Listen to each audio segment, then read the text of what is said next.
आज हम बात करने वाले हैं एक बहुत ही इंपॉर्टेंट ट्रेडिंग कॉन्सेप्ट के बारे में, इक्वल हाई और इक्वल लो लिक्विडिटी। अगर आप ट्रेडिंग करते हैं तो आपने देखा होगा कि प्राइस अक्सर किसी स्पेसिफिक लेवल को टच करती है, थोड़ा ऊपर जाती है, फिर वापस आती है और फिर से उसी लेवल को छूकर शार्प रिवर्सल लेती है। या फिर कभी कभी आपका स्टॉप लॉस हिट होने के तुरंत बाद मार्केट आपकी डायरेक्शन में चला जाता है। ये सब रैंडमली नहीं होता, इसके पीछे लिक्विडिटी का गेम चल रहा होता है। आज मैं आपको स्टेप बाय स्टेप समझाऊंगा कि लिक्विडिटी क्या है, इक्वल हाइज और इक्वल लोज क्या होते हैं, बिग प्लेयर्स कैसे इन लेवल्स को यूज करते हैं अपने ट्रेड्स भरने के लिए, और सबसे इंपॉर्टेंट, आप कैसे इस नॉलेज को अपनी ट्रेडिंग में यूज करके स्मार्ट ट्रेड्स ले सकते हैं। तो बिना टाइम वेस्ट किए चलिए शुरू करते हैं। सबसे पहले समझते हैं कि लिक्विडिटी होती क्या है। सिंपल वर्ड्स में कहें तो लिक्विडिटी का मतलब है मार्केट में ऑर्डर्स या मनी का कॉन्सेंट्रेशन। जब हम ट्रेडिंग चार्ट देखते हैं तो हर प्राइस मूवमेंट के पीछे बाय ऑर्डर्स और सेल ऑर्डर्स होते हैं। लिक्विडिटी वो एरियाज होते हैं जहां बहुत सारे बाय या सेल ऑर्डर्स एक साथ इकट्ठे होते हैं, यानी ऑर्डर्स का एक बड़ा पूल। अब सवाल यह है कि यह ऑर्डर्स इकट्ठे होते कहां हैं। मार्केट में प्राइस तभी मूव होती है जब एक साइड के ऑर्डर्स दूसरी साइड के ऑर्डर्स से मैच हों। अगर आपको बाय करना है तो किसी को सेल करना पड़ेगा और वाइस वर्सा। जब किसी स्पेसिफिक लेवल पर बहुत सारे ऑर्डर्स इकट्ठे हो जाते हैं तो वो एरिया लिक्विडिटी पूल बन जाता है। ये लिक्विडिटी पूल्स मार्केट के लिए बहुत जरूरी हैं क्योंकि बिना इनफ ऑर्डर्स के कोई भी सिग्निफिकेंट प्राइस मूवमेंट नहीं हो सकता। Think of it like this, अगर कोई बड़ा इंस्टीट्यूशनल ट्रेडर 10,000 शेयर्स बाय करना चाहता है तो उसे 10,000 शेयर्स सेल करने वाले लोग भी चाहिए। अगर उस लेवल पर इनफ सेल ऑर्डर्स नहीं हैं तो वो एपी ना पूरा ऑर्डर फिल नहीं कर पाएगा। इसीलिए बिग प्लेयर्स उन एरियाज की तलाश करते हैं जहां लिक्विडिटी ज्यादा हो। अब समझते हैं कि लिक्विडिटी इतना इंपॉर्टेंट क्यों है। जब किसी एरिया में सिग्निफिकेंट लिक्विडिटी होती है तो वो एरिया प्राइस के लिए एक मैग्नेट की तरह काम करता है। मतलब प्राइस नेचुरली उन एरियाज की तरफ ड्रिफ्ट करती है जहां ज्यादा ऑर्डर्स पड़े हुए हैं। ये ऐसे समझिए, अगर किसी लेवल पर 1000 बाय ऑर्डर्स हैं और दूसरे लेवल पर सिर्फ 50 बाय ऑर्डर्स हैं तो मार्केट मेकर्स और इंस्टीट्यूशंस उस लेवल को टारगेट करेंगे जहां ज्यादा ऑर्डर्स हैं, क्योंकि वहां वो अपने बड़े ट्रेड्स आसानी से फिल कर सकते हैं। प्राइस तब तक किसी लिक्विडिटी पूल की तरफ बढ़ती रहती है जब तक वो उस पॉइंट को हिट नहीं कर लेती जहां इनफ ऑर्डर्स हैं जो एक सिग्निफिकेंट रिएक्शन या बिग मूव क्रिएट कर सकें। यहीं पर शार्प रिवर्सल्स, बिग ब्रेकआउट्स या सडन रिजेक्शंस देखने को मिलते हैं। एक बार जब उस लेवल पर पड़े हुए सारे ऑर्डर्स एग्जीक्यूट हो जाते हैं, जिसे हम लिक्विडिटी स्वीप या लिक्विडिटी ग्रैब कहते हैं, तो प्राइस अक्सर ऑपोजिट डायरेक्शन में तेजी से मूव करती है। यह इसलिए होता है क्योंकि जो बड़े प्लेयर्स उन ऑर्डर्स को खरीद या बेच रहे थे, अब वो ऑपोजिट डायरेक्शन में अपनी पोजीशंस ले रहे होते हैं। अब बात करते हैं कि लिक्विडिटी बनती कैसे है और किस टाइप के ऑर्डर्स से बनती है। मुख्य रूप से दो एरियाज होते हैं जहां लिक्विडिटी कॉन्सेंट्रेट होती है, स्विंग हाइज के ऊपर और स्विंग लोज के नीचे। आइए दोनों को डिटेल में समझते हैं। पहले बात करते हैं स्विंग हाइज के ऊपर की लिक्विडिटी की। जब मार्केट एक हाई बनाती है और फिर वहां से नीचे आती है तो उस हाई के ऊपर दो टाइप के ऑर्डर्स आ जाते हैं। पहला, जो ट्रेडर्स ऑलरेडी शॉर्ट पोजीशन में हैं यानी सेल कर चुके हैं, वो अपना स्टॉप लॉस उस हाई के ऊपर रखते हैं अपनी पोजीशन को प्रोटेक्ट करने के लिए। ये stop loss orders actually buy orders होते हैं क्योंकि शॉर्ट पोजीशन को क्लोज करने के लिए आपको बाय करना पड़ता है। दूसरा, ब्रेकआउट ट्रेडर्स जो उस हाई को ब्रेक होने का वेट कर रहे हैं, वो अपने बाय स्टॉप ऑर्डर्स उस लेवल के ऊपर रखते हैं ताकि ब्रेकआउट होते ही ऑटोमेटिकली एंट्री हो जाए। तो स्विंग हाई के ऊपर आपको स्टॉप लॉस ऑर्डर्स और बाय स्टॉप ऑर्डर्स दोनों मिलते हैं जो एक साथ मिलकर एक बड़ा लिक्विडिटी पूल बनाते हैं। अब स्विंग लोज के नीचे की लिक्विडिटी देखते हैं। यहां सिचुएशन एग्जैक्टली ऑपोजिट है। जो ट्रेडर्स लॉन्ग पोजीशन में हैं यानी ऑलरेडी बाय कर चुके हैं, वो अपना स्टॉप लॉस स्विंग लो के नीचे रखते हैं। ये stop loss orders sell orders होते हैं। साथ ही ब्रेकडाउन ट्रेडर्स जो लो ब्रेक होने का वेट कर रहे हैं, वो अपने सेल स्टॉप ऑर्डर्स उस लेवल के नीचे रखते हैं। तो स्विंग लो के नीचे स्टॉप लॉस ऑर्डर्स और सेल स्टॉप ऑर्डर्स का पूल बन जाता है। ये दोनों एरियाज हाइज के ऊपर और लोज के नीचे प्रेडिक्टेबल लिक्विडिटी जोन्स बन जाते हैं क्योंकि रिटेल ट्रेडर्स की साइकोलॉजी सेम होती है। अब आते हैं आज के मेन टॉपिक पर, इक्वल हाइज और इक्वल लोज। ये कॉन्सेप्ट ट्रेडिशनल सपोर्ट और रेजिस्टेंस से थोड़ा सिमिलर है, लेकिन इसमें लिक्विडिटी का एंगल जुड़ जाता है। इक्वल हाइज तब बनते हैं जब प्राइस किसी स्पेसिफिक लेवल को मल्टीपल टाइम्स टच करती है लेकिन उसे ब्रेक नहीं कर पाती। मतलब आपको चार्ट पर 2 या 3 हाइज दिखेंगे जो ऑलमोस्ट सेम लेवल पर बने हुए हैं, एक हॉरिजॉन्टल लाइन की तरह। सिमिलरली इक्वल लोज तब बनते हैं जब प्राइस किसी स्पेसिफिक लेवल को नीचे से मल्टीपल टाइम्स टच करती है। अब सोचिए कि जब एक ट्रेडर चार्ट पर इक्वल हाइज देखता है तो वो क्या करता है। अगर वो शॉर्ट पोजीशन में है तो वो अपना स्टॉप लॉस उन इक्वल हाइज के थोड़ा ऊपर रखता है, सोचकर कि अगर प्राइस इस लेवल को ब्रेक कर दे तो मेरी पोजीशन रॉन्ग है तो एग्जिट हो जाऊं। अगर वो ब्रेकआउट ट्रेडर है तो वो सोचता है कि अगर यह लेवल ब्रेक होगा तो स्ट्रॉन्ग अपट्रेंड शुरू होगा, तो वो buy stop order equal highs के ऊपर रख देता है। हजारों ट्रेडर्स यही सोच रहे होते हैं, तो इमेजिन कीजिए कि उस लेवल के ऊपर कितने सारे ऑर्डर्स इकट्ठे हो जाते हैं। यही एग्जैक्ट सिनेरियो इक्वल लोस के साथ भी होता है। लॉन्ग ट्रेडर्स अपने स्टॉप लॉसेस इक्वल लोस के नीचे रखते हैं और ब्रेकडाउन ट्रेडर्स अपने सेल स्टॉप्स वहां रखते हैं। रिजल्ट, इक्वल लोस के नीचे भी एक मैसिव लिक्विडिटी पूल बन जाता है। अब यहां इंटरेस्टिंग बात यह है कि क्योंकि यह लेवल्स चार्ट पर क्लियरली विजिबल होते हैं, इसलिए ज्यादातर ट्रेडर्स सेम लेवल्स पर अपने ऑर्डर्स रखते हैं। यह प्रेडिक्टेबिलिटी बड़े इंस्टीट्यूशंस के लिए एक अपॉर्चुनिटी बन जाती है। अब समझते हैं कि big players, institutions, hedge funds, market makers कैसे इन लिक्विडिटी पूल्स को यूज करते हैं। जब कोई इंस्टीट्यूशन को बहुत बड़ा ऑर्डर फिल करना होता है, मान लीजिए उन्हें 50,000 शेयर्स बाय करने हैं, तो वो रैंडमली किसी भी लेवल पर एंट्री नहीं ले सकते। क्यों? क्योंकि अगर उस लेवल पर इनफ सेलर्स नहीं हैं तो उनका पूरा ऑर्डर फिल नहीं होगा, या फिर जैसे जैसे वो बाय करेंगे प्राइस ऊपर चढ़ती जाएगी और उन्हें एवरेज प्राइस बहुत खराब मिलेगी। इससे उनका प्रॉफिट मार्जिन घट जाता है। तो इंस्टीट्यूशंस क्या करते हैं, वो वेट करते हैं कि प्राइस उन एरियाज में जाए जहां लिक्विडिटी का बड़ा पूल पड़ा है। फॉर एग्जाम्पल, अगर उन्हें बाय करना है तो वो वेट करेंगे कि प्राइस इक्वल लोस के नीचे जाए जहां सारे रिटेल ट्रेडर्स के स्टॉप लॉसेस पड़े हैं। जब प्राइस उन इक्वल लोस को थोड़ा ब्रेक करती है तो सारे स्टॉप लॉस ऑर्डर्स ट्रिगर हो जाते हैं और मार्केट में सेल ऑर्डर्स की भरमार हो जाती है। यहीं पर इंस्टीट्यूशंस अपने मैसिव बाय ऑर्डर्स फिल करते हैं ऑप्टिमल प्राइस पर, क्योंकि इतने सारे सेलर्स अवेलेबल हो गए। इसे हम लिक्विडिटी स्वीप या स्टॉप हंट कहते हैं। एक बार जब इंस्टीट्यूशंस ने अपनी पोजीशंस भर ली लिक्विडिटी को अब्सॉर्ब करके, तो प्राइस में शार्प रिवर्सल आता है। यह इसलिए होता है क्योंकि अब इंस्टीट्यूशंस ने बहुत बड़ी बाइंग प्रेशर क्रिएट कर दी है। जो रिटेल ट्रेडर्स अपने स्टॉप लॉसेस पर एग्जिट हुए वो मार्केट से बाहर हो गए और अब इंस्टीट्यूशंस की पोजीशंस मार्केट को ऊपर की तरफ पुश कर रही हैं। यही रीजन है कि आपने देखा होगा कि इक्वल लोज या इक्वल हाइज ब्रेक होने के बाद शार्प वी शेप्ड रिवर्सल्स आते हैं। यह कोई कोइंसिडेंस नहीं है, यह इंस्टीट्यूशंस का डेलिब्रेट स्ट्रैटेजी है अपने लार्ज ऑर्डर्स को एफिशिएंटली एग्जीक्यूट करने का। अब प्रैक्टिकल हो जाते हैं और देखते हैं कि चार्ट पर इक्वल हाइज और इक्वल लोज को कैसे आइडेंटिफाई करें।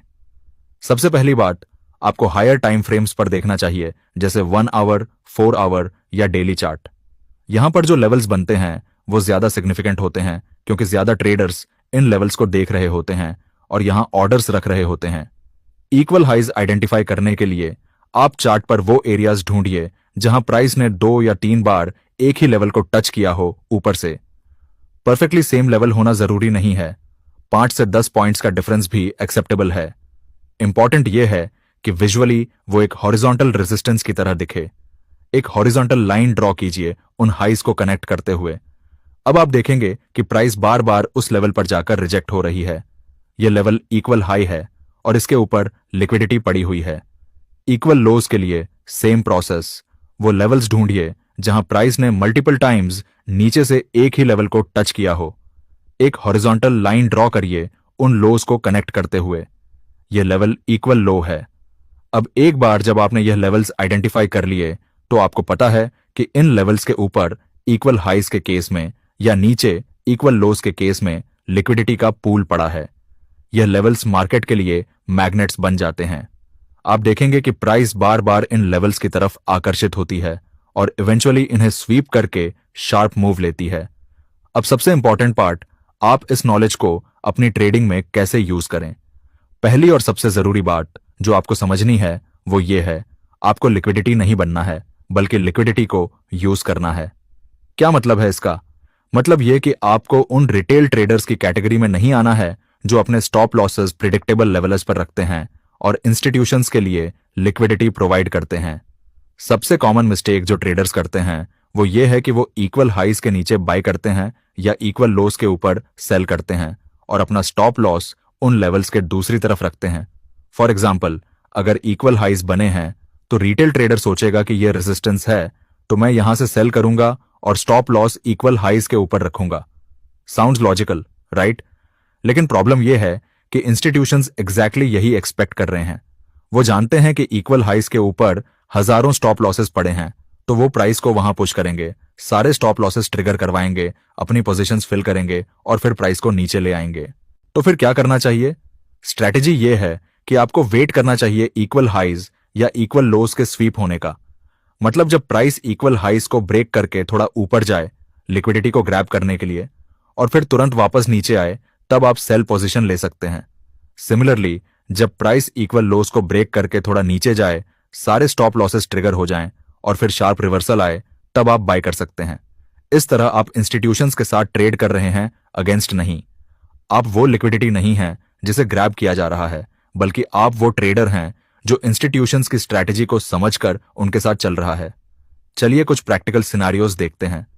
मान लीजिए आप डेली चार्ट पर देख रहे हैं और आपको इक्वल लोस दिख रहे हैं जहां प्राइस 3 बार 18,500 लेवल को टच करके बाउंस कर चुकी है। अब प्राइस फिर से उस लेवल की तरफ आ रही है। मोस्ट रिटेल ट्रेडर्स क्या करेंगे?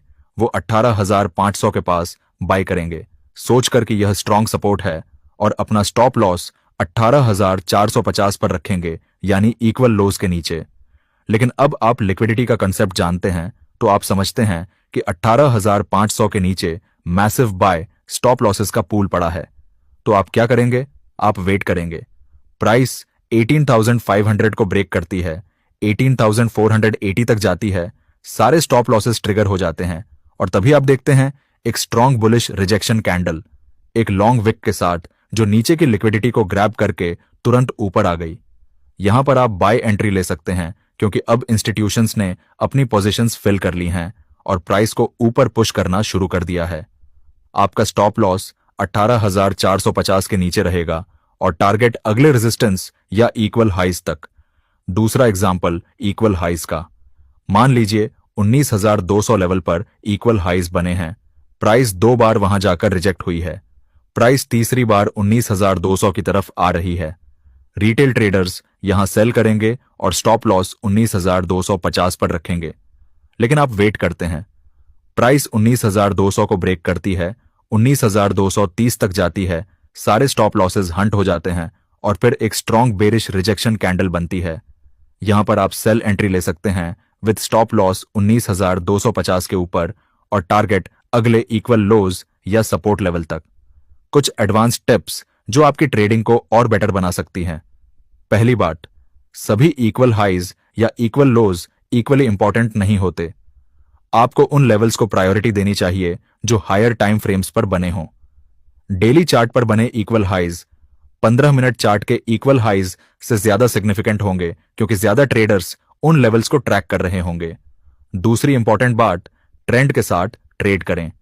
अगर ओवरऑल ट्रेंड बुलिश है तो इक्वल लोस के स्वीप पर बाय सेटअप्स ज्यादा रिलायबल होंगे। सिमिलरली, बेरिश ट्रेंड में इक्वल हाइज के स्वीप पर सेल सेटअप्स बेटर काम करेंगे। काउंटर ट्रेंड ट्रेड्स भी पॉसिबल हैं, लेकिन उनमें रिस्क ज्यादा होता है। ट्रेंडिंग मार्केट में इक्वल हाइज और इक्वल लॉज आपको बैड जोन फिल्टर करने में मदद करते हैं, यानी वो एरियाज जहां आपको ट्रेड नहीं लेना चाहिए। फॉर एग्जाम्पल, स्ट्रॉन्ग अपट्रेंड में अगर इक्वल लोज बन रहे हैं लेकिन प्राइस उन्हें स्वीप नहीं कर रही, तो आप समझ सकते हैं कि बाइंग प्रेशर बहुत स्ट्रॉन्ग है और आपको शॉर्ट पोजीशंस अवॉइड करनी चाहिए। तीसरी टिप, वॉल्यूम और मोमेंटम देखें स्वीप के समय। एक जेन्युइन लिक्विडिटी स्वीप में आप देखेंगे कि जब प्राइस इक्वल हाइज या लोज को ब्रेक करती है तो वॉल्यूम स्पाइक होता है और फिर रिवर्सल कैंडल में भी स्ट्रॉन्ग मोमेंटम होता है। अगर प्राइस बहुत स्लोली और लो वॉल्यूम में इक्वल हाइज को ब्रेक कर रही है तो हो सकता है कि यह जेन्युइन ब्रेकआउट हो, न कि लिक्विडिटी स्वीप। इसलिए हमेशा कॉन्फर्मेशन वेट करें। एक strong rejection candle, high volume और क्लियर रिवर्सल पैटर्न, इन सब चीजों को कंबाइन करके आप हाई प्रोबेबिलिटी सेटअप्स आइडेंटिफाई कर सकते हैं। कुछ कॉमन मिस्टेक्स जो ट्रेडर्स करते हैं लिक्विडिटी ट्रेडिंग में। पहली मिस्टेक, हर इक्वल हाई या इक्वल लो को ट्रेड करने की कोशिश करना। याद रखें, आपको सेलेक्टिव होना है। सिर्फ वही सेटअप्स लें जो क्लियर हों, हायर टाइम फ्रेम पर हों और ट्रेंड के साथ अलाइन हों।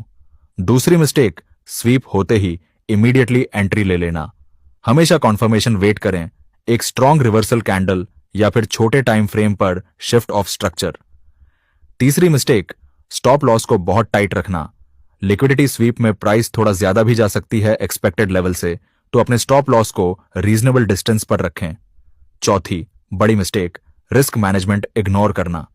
सिर्फ इसलिए कि आपको एक गुड लिक्विडिटी सेटअप दिख रहा है, इसका मतलब यह नहीं कि आप अपनी पूरी कैपिटल रिस्क कर दें। हमेशा प्रॉपर पोजीशन साइजिंग यूज करें। अपनी टोटल कैपिटल का मैक्सिमम 1 से 2% किसी भी एक ट्रेड में रिस्क करें और हमेशा रिस्क रिवॉर्ड रेशियो चेक करें। आइडियल है कि आप मिनिमम 1:2 का रेशियो टारगेट करें। मतलब अगर आप 100 पॉइंट्स रिस्क कर रहे हैं तो टारगेट कम से कम 200 पॉइंट्स का होना चाहिए। तो दोस्तों, आज हमने डिटेल में समझा कि इक्वल हाई और इक्वल लो लिक्विडिटी क्या होती है और कैसे काम करती है।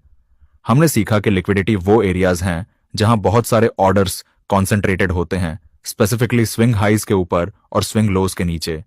इक्वल हाइज और इक्वल लॉज वो प्रेडिक्टेबल लेवल्स होते हैं जहां रिटेल ट्रेडर्स अपने स्टॉप लॉसेस रखते हैं, जो इंस्टीट्यूशंस के लिए लिक्विडिटी पूलज बन जाते हैं। सबसे इंपॉर्टेंट लेसन ये है कि आपको लिक्विडिटी बनने से बचना है। ट्रेडिशनल सपोर्ट रेजिस्टेंस ट्रेडिंग की तरह ब्लाइंडली इक्वल हाइज के नीचे बाय ना करें या इक्वल लोज के ऊपर सेल ना करें। इंस्टेड वेट करें लिक्विडिटी स्वीप का, जब प्राइस उन लेवल्स को ब्रेक करके स्टॉप लॉसेस ग्रैब करे और फिर शार्प रिवर्सल ले। यहीं पर इंस्टीट्यूशंस अपनी पोजीशंस फिल करते हैं और अगर आप इस मोमेंट को पकड़ लें तो आप इंस्टीट्यूशंस के साथ ट्रेड कर रहे हैं। याद रखें कि यह एक स्किल है जो प्रैक्टिस से डेवलप होती है। चार्ट्स पर बैक टेस्टिंग करें, इक्वल हाइज और लोज आइडेंटिफाई करना सीखें और देखें कि कैसे प्राइस उन लेवल्स के साथ इंटरैक्ट करती है। इनिशियली आपको हर सेटअप में एंट्री लेने का टेम्पटेशन होगा, लेकिन पेशेंस रखें और सिर्फ हाई क्वालिटी सेटअप्स का वेट करें। रिस्क मैनेजमेंट हमेशा प्रायोरिटी पर रखें। कोई भी स्ट्रैटेजी 100% एक्यूरेट नहीं होती, इसलिए लॉसेस को मैनेज करना जीतने जितना ही इंपॉर्टेंट है। अगर यह वीडियो हेल्पफुल लगा तो लाइक करें, शेयर करें और चैनल को सब्सक्राइब करना ना भूलें। कमेंट्स में बताइए कि आपने लिक्विडिटी के बारे में क्या नया सीखा। हैप्पी ट्रेडिंग और मिलते हैं अगले वीडियो में।